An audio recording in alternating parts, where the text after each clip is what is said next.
but they don't come up with it. It's Godfrey who wins the match 6-3 over Jeffrey Nielsen from UNO. So now it's 6-0 and the team score on the part of SDSU. So through 2 matches, 6-0, and now the much anticipated matchup. Godfrey is has to come back on the mat. I didn't know if they raised his arm or not. We've got Braumon Creighton for the Mavs against Konechne.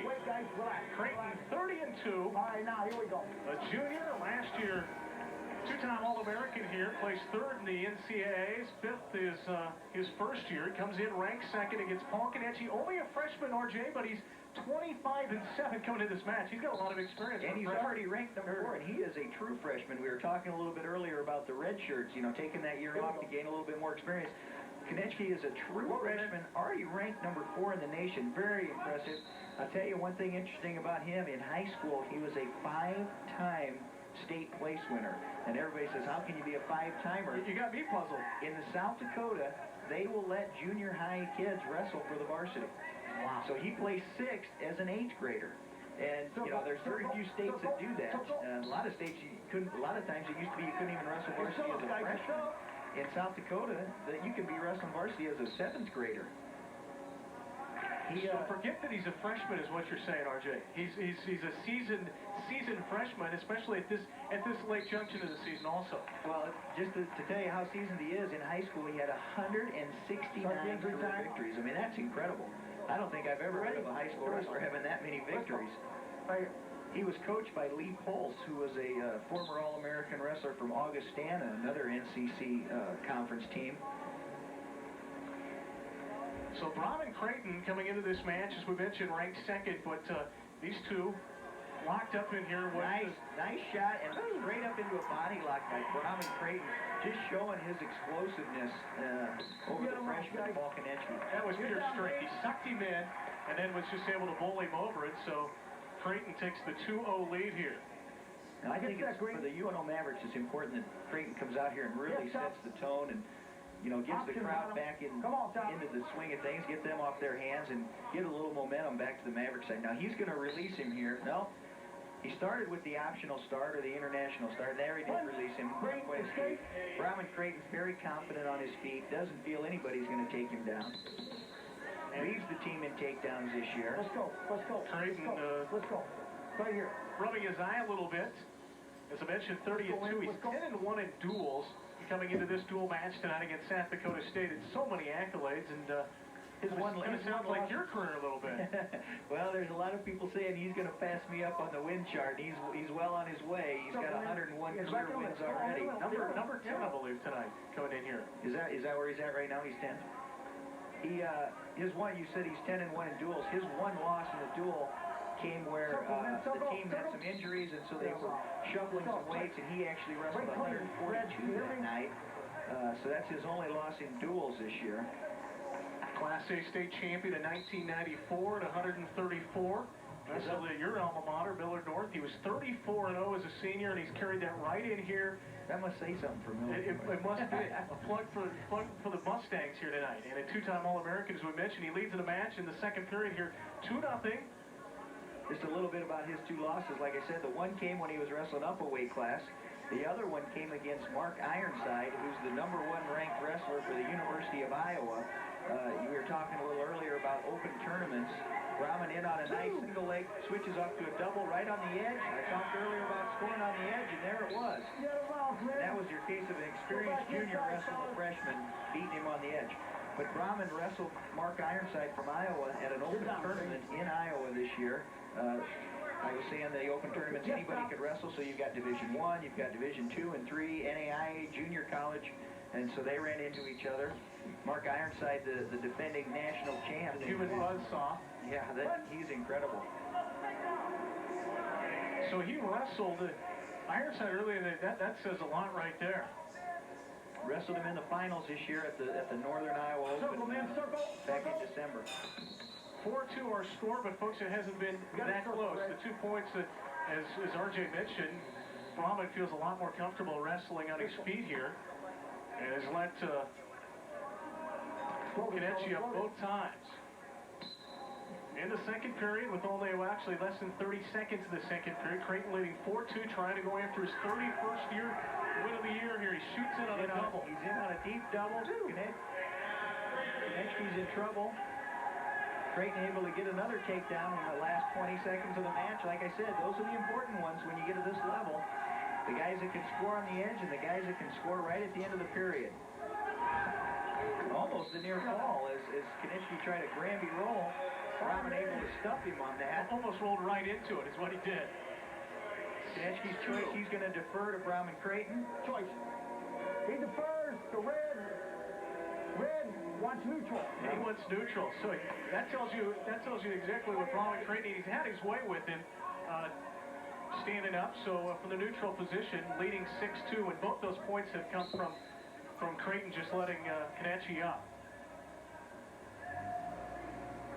As we mentioned, Konechne just a freshman, and this could be a learning match for him here tonight. Wrestling Creighton, of course, you never know when they meet again in the NCC.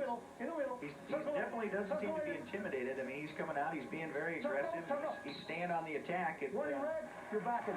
And there's a warning actually against Braumon Creighton because Konechne's staying on the attack, Creighton backing up. You're backing out. One thing, like I said, Konechne's not intimidated, and obviously he must not be intimidated too much to have the record that he does and the national ranking that he does. Again, attacking that single leg, but a nice reshot by Braumon Creighton. Just showing his pure strength here a couple of times on the takedowns, and there he just sweeps that leg and is able to take it down. Makes it 8-2. I think we're seeing a little bit of overmatching in strength and experience here in this match. Like I said, Konechne, he's not giving up. He's still battling. Gets that bottom. Creighton has 4 takedowns already to lead 8-2, but he's only got 35 seconds of riding time. So didn't add too much to it there. Only 2 more seconds onto it. So now the score's 8-3 in favor of Creighton. Well, if you're Konechne now, you're going to have to do something. Here we go, Red. Here we go. You almost have to think. How much down do you think about trying to throw somebody like Braumon Creighton? I don't know if it's even doable. I think at this point it'd be to think about something like that. Unless you're a big-time thrower, you don't want to make a mistake and end up getting caught on your back and getting pinned. There's another takedown on the edge. Almost every takedown that Braumon's gotten, 3 of them at least have been right on the edge. Right on the edge. Right at the end of the period.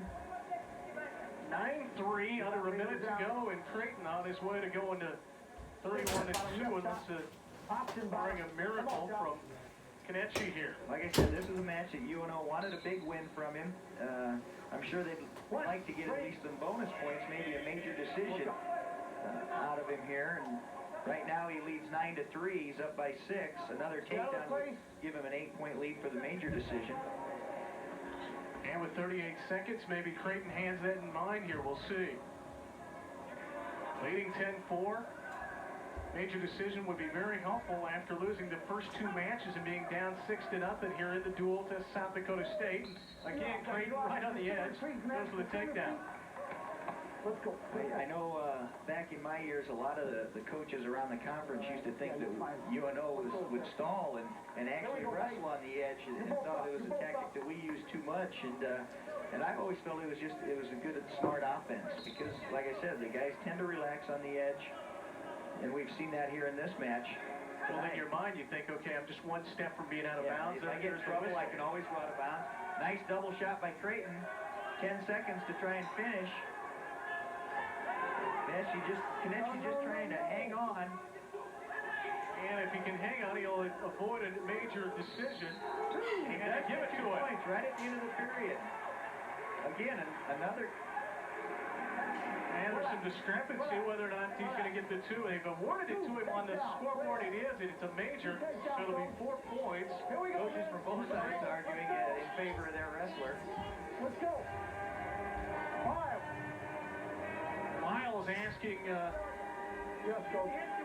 the referee to come on over to the scorer's table If I here. need assistance, I'll come over to the table and I'll ask for it. When the towel came in to hit me, time was out. As you can tell, we've got Vincentini mic'd here tonight for a little extra color in this match. Unless I need to ask, okay? Okay. Yeah, their choice. Thank you. go to work. Come on, let's go. Red choice. A little debate over whether or not the time was out. I think Coach Lyles from South Dakota State thought time was out before Braumon Creighton got the takedown, but I kind of tend to agree with the call there by the official. It looked like Creighton did have control with about 2 seconds left. So into the third period, Creighton leading 12-4. At this point, he would have a major decision at 4 points. It's Konechne's choice here in the third period, and he's taken a different approach. He's taken the top position. Apparently, he must feel he might be able to get some offense going from the top position, possibly work for some near fall or even a fall. But with a wrestler of Braumon Creighton's caliber, I think he's going to have a little bit more trouble than what he thinks.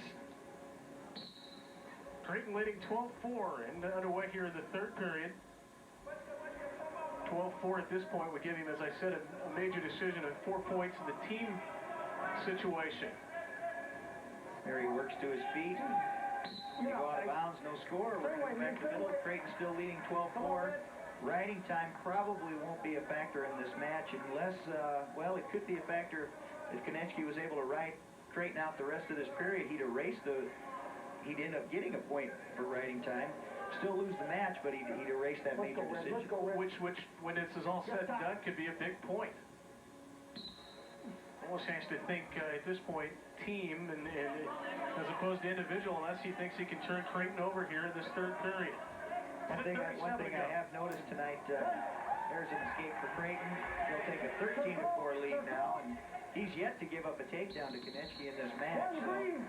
Now there's another stalling call against Braumon Creighton. 1 point in favor of Konechne, so now we're back to just an 8-point match.